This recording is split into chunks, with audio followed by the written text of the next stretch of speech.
Hola chicos, bienvenidos a prepararlaselectividad.com. Continuamos con biología.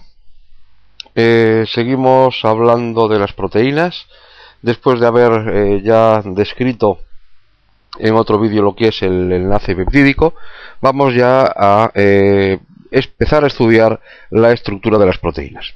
Bien, os cuento un poco. La estructura de las proteínas nos vamos a dividir, la voy a diferenciar en varios vídeos, ¿de acuerdo? En este primer vídeo voy a hablar de la estructura primaria de las proteínas, en otro hablaré de la estructura secundaria, en otro de la estructura terciaria y ya un último vídeo para hablar de la estructura cuaternaria. Es decir, divido la estructura de las proteínas en tantos vídeos como tipos de estructura pueden conformar, ¿de acuerdo? Bien, entonces vamos a hacer una pequeña introducción que nos va a servir ya para enlazar con el título de este vídeo, que es la estructura primaria de las proteínas. Bien, deciros que las proteínas se encuentran formadas por una, o van a estar formadas por una o varias cadenas polipeptídicas. Pueden ser iguales o pueden ser distintas. Y las proteínas que constan de varias cadenas se denominan oligoméricas.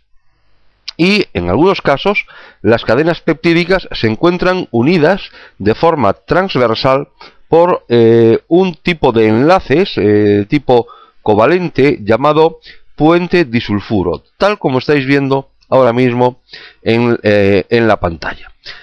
El enlace disulfuro azufre se establece entre dos moléculas del aminoácido cisteína. Aminoácido cisteína que tiene dentro de su estructura tiene azufre. Bien, el enlace disulfuro también se puede establecer entre dos cisteínas, pero de la misma cadena, no de cadenas diferentes, tal como estáis viendo en este nuevo dibujo. Es decir, veis ahí la presencia de enlaces disulfuro entre dos cadenas, o bien enlace disulfuro entre dos cisteínas pero de la misma molécula. ¿De acuerdo? Hablaríamos de un enlace, por lo tanto, disulfuro intracatenario, si es entre las dos moléculas que forman la proteína, o bien en la misma cadena si las cisteínas se encuentran o pertenecen a la misma. Bien, deciros que las cadenas peptídicas se van a plegar en el espacio y van a adquirir formas características que van a determinar la función de esa proteína. En esta conformación espacial vamos a diferenciar 4 niveles de organización en orden creciente de menor a mayor complejidad, ¿de acuerdo? Y que se denominan como estructura primaria, estructura secundaria, terciaria y cuaternaria, ¿vale? Esto es lo que nos va a dar pie, como decía antes, a comenzar el estudio de la estructura primaria. También deciros que no tienen por qué existir las 4 estructuras dentro de la misma proteína. Bien, entonces, en cuanto a la estructura primaria, decir que cuando nos referimos a ella, nos estamos refiriendo a la secuencia de los aminoácidos que forman la proteína. Es decir, conocer cuáles son los aminoácidos que componen la proteína y en qué orden se encuentran, ¿vale? Como consecuencia de la disposición en el mismo plano, porque es lo que estamos viendo aquí, es decir, nos interesa la disposición de aminoácidos, el contenido en aminoácidos, y por lo tanto va a ser un estudio en el plano.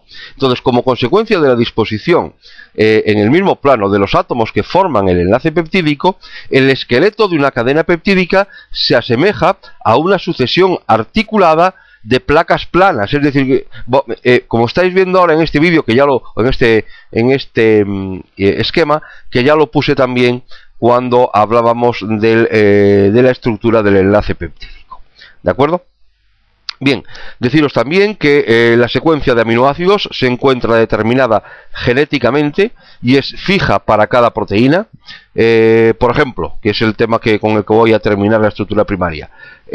Por ejemplo, todas las moléculas de la hemoglobina humana van a tener la misma estructura primaria. Bien, la estructura primaria condicionará la forma tridimensional de la proteína, de la cual forma a su vez va a depender la actividad biológica de ese principio inmediato de esa proteína. ¿De acuerdo? Si se altera esta secuencia, por lo tanto se van a producir cambios en la forma y por lo tanto también eso lleva consigo la pérdida o la modificación en la función biológica de esa proteína. Como os decía, antes puse el ejemplo de la hemoglobina y deciros en este sentido que hay una enfermedad que es la anemia, que se llama anemia falciforme, que va asociada a personas cuyas moléculas de hemoglobina difieren en un único aminoácido con respecto a la hemoglobina normal. Es decir, la hemoglobina es una proteína. Comparando una proteína de una persona normal con una proteína de una hemoglobina de una anemia falciforme, pues hay una diferencia en un aminoácido. Esto supone que los glóbulos rojos que contienen esta hemoglobina alterada tienen forma de hoz, tal como estáis viendo ahí en el esquema, y son muy frágiles y se rompen con mucha facilidad, ¿de acuerdo?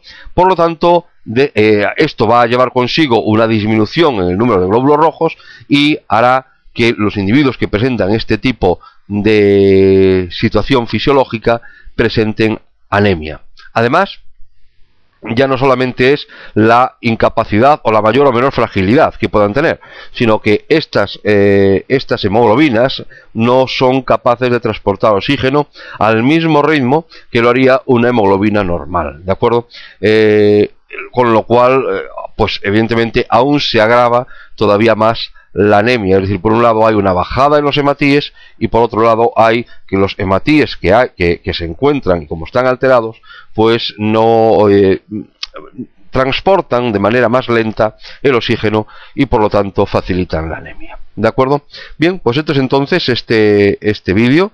Es decir, hemos hablado en principio de la estructura general de una proteína y ya para meternos en la estructura primaria que dará pie a que en los siguientes vídeos hablemos de la secundaria, terciaria y cuaternaria. ¿De acuerdo?